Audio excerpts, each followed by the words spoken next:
Good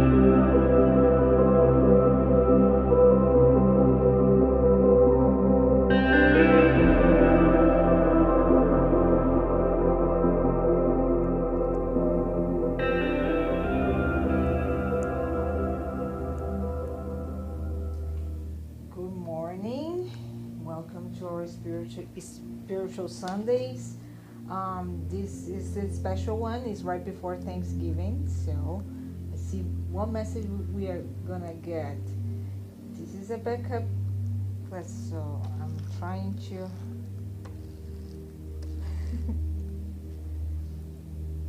Some people use truth as a weapon to attack others. Truth, however, reflects a magnificent light that promotes understanding, which never harms or hurts.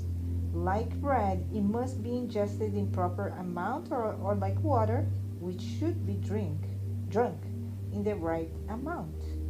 As truth nourishes and quenches, it appeases and satisfies, enriching those whom it penetrates with understanding and kindness. Never use it harshly as a weapon to destroy others, otherwise it loses its purpose, setting one free. Right? Alright, so let's prepare for our lecture. It's our opening prayer. Thank you, Father, for all that has been given to us. Thank you for all these messages and your love, unconditional love, unlimited, unconditional to all of us. So help us not only to understand it, but seek for it. Seek for the truth that appease, that pacifies and set us all free. Thank you for all that has been given to us. We ask permission to open our spiritual Sunday, asking blessings to our speaker and all the workers that are here to give us a little bit of your peace. Thank you. Your will be done, not ours. So begin.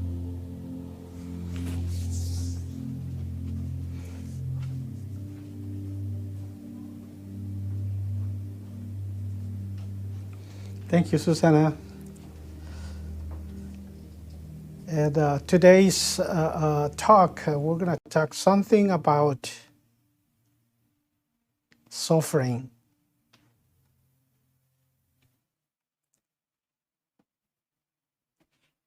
When Christ said, "Blessed are the afflicted, for theirs is the kingdom of heaven." And when he said that, he was not referring to those who suffer in general, since all who are down here suffer, whether rich or poor, but alas, few suffer well.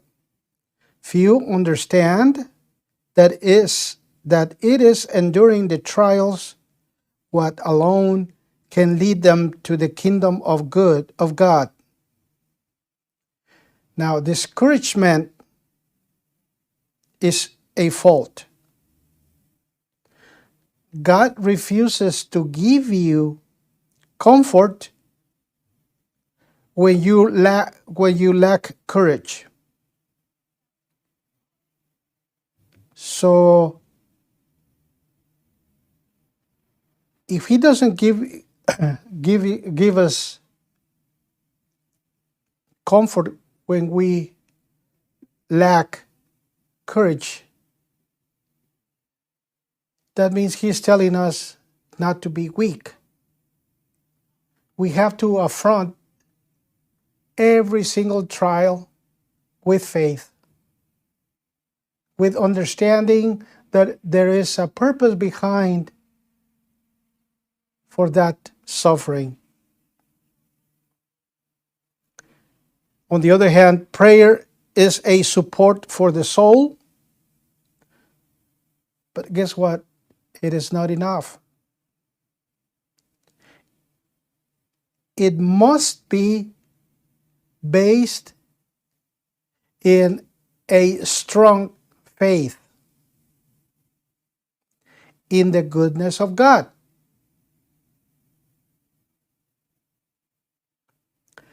It has often been said to you that God would not place a heavy burden on feeble shoulders. So we have to be strong all the time, no matter what. But why do we have to be strong? We have to be strong because we trust in God. Once you start trusting in God, that He controls everything around us, then you start gathering faith, you start gathering strength to continue on, because we know and we feel in our hearts that He is there for us and He is not a punisher.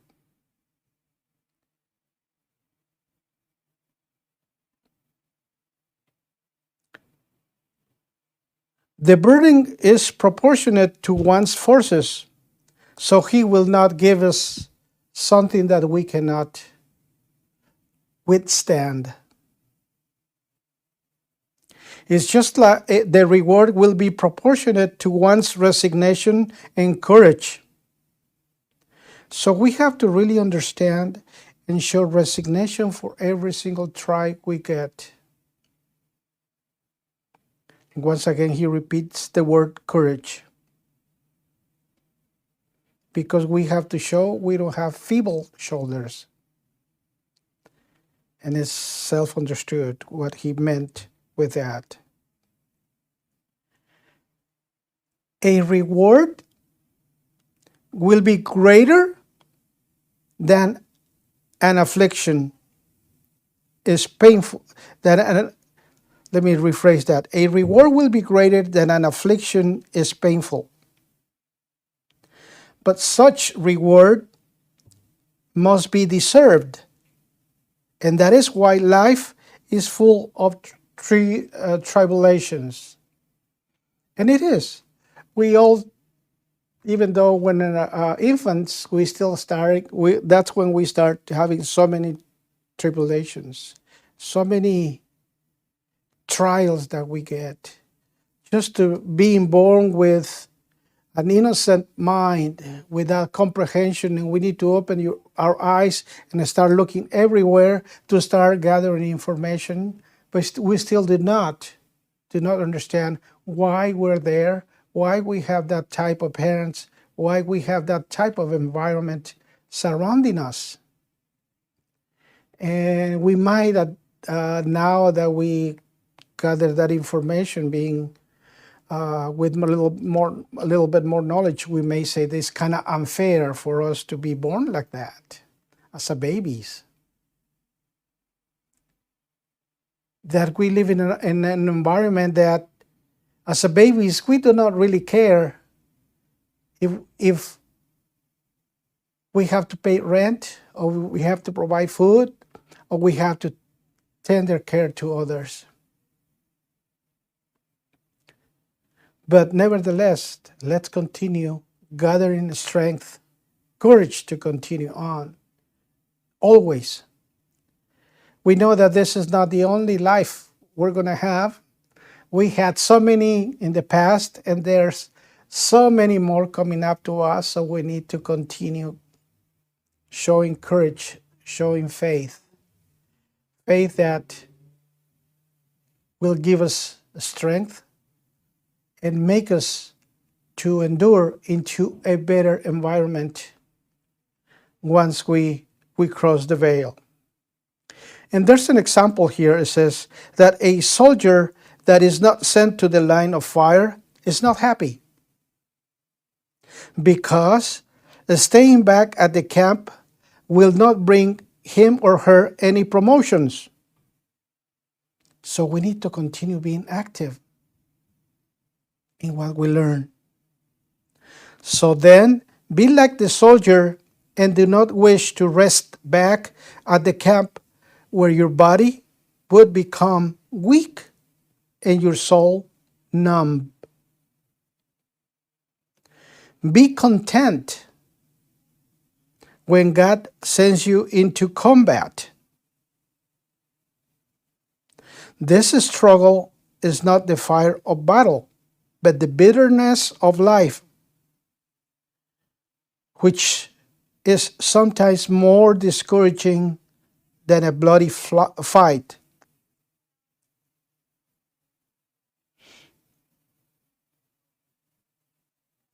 If we remain and stand still, we will bend down under the weight of a moral grief.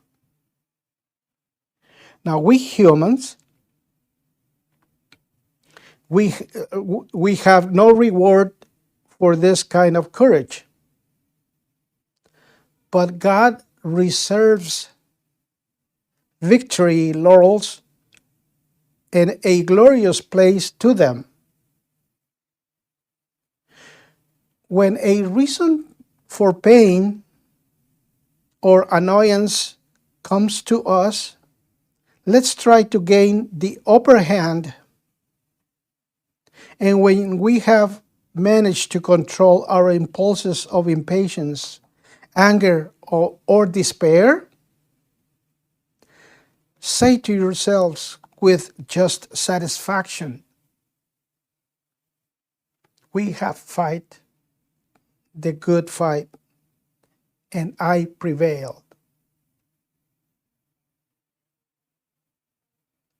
Therefore, blessed are the afflicted,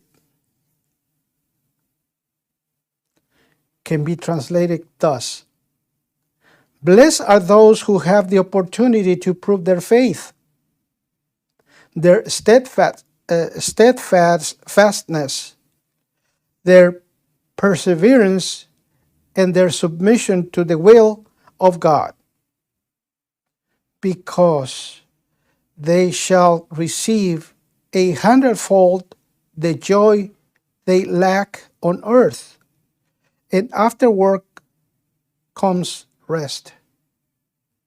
And that reminds me of that passage that Christ told us.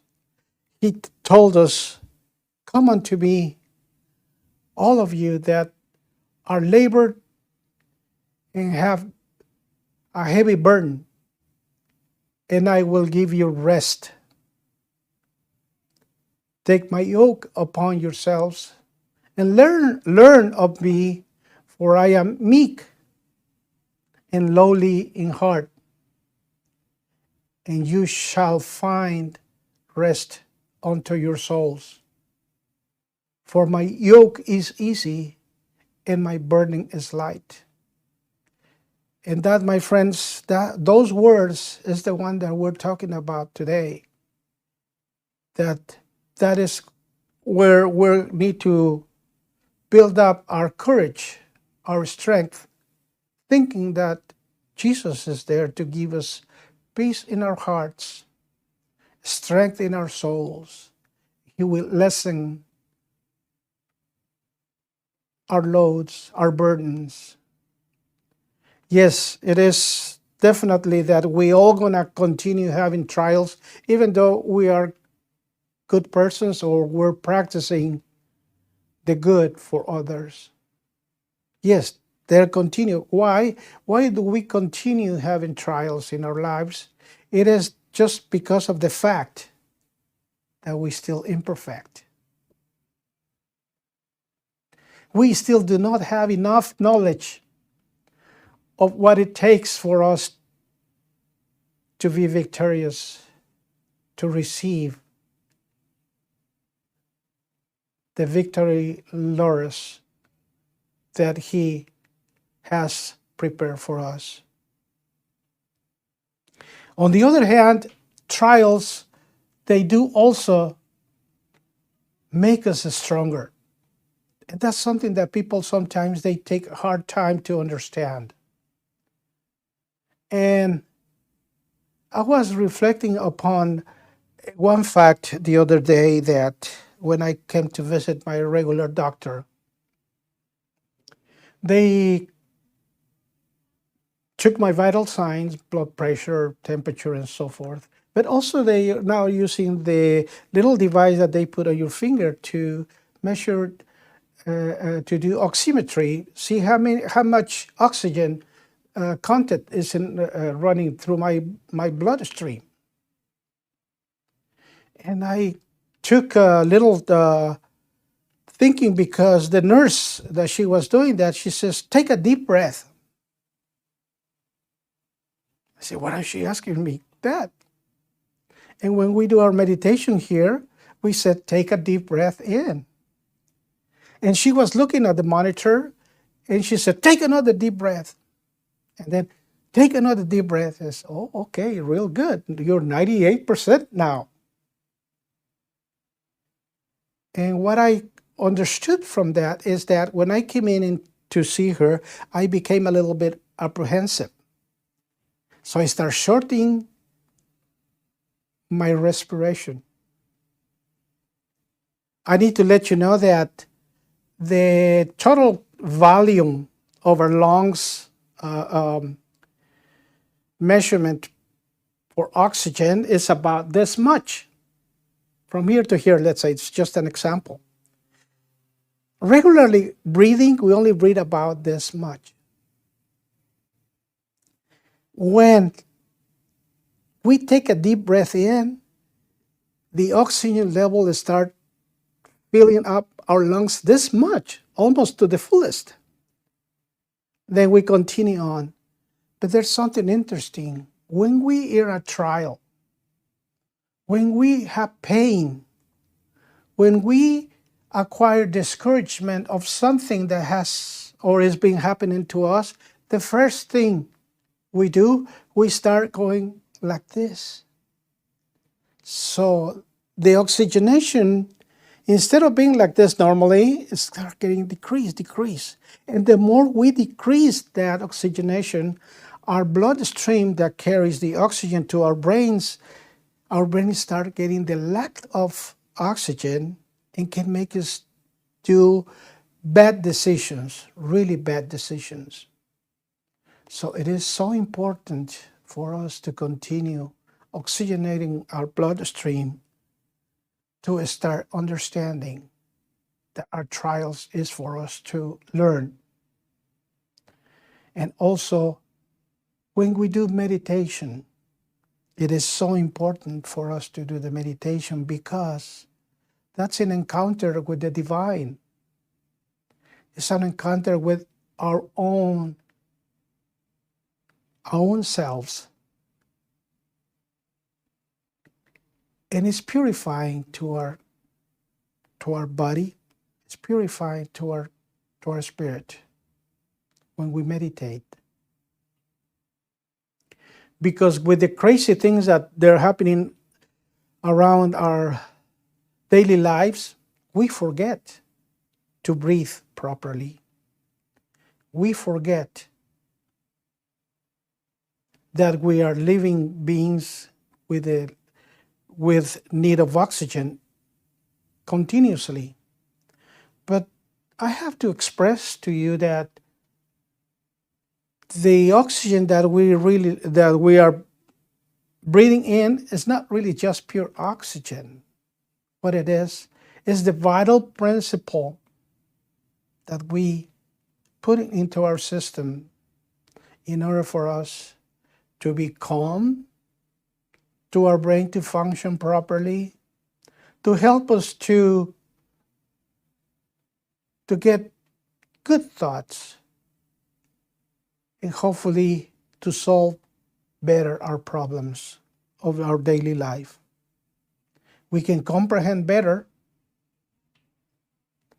We can acquire so many things that we still do not understand, because our environment is not only just with oxygen and some other gases that surrounding us. There is totally a whole laboratory surrounding us that is the spiritual life, the spiritual world that we live in, that we still need to learn and understand that.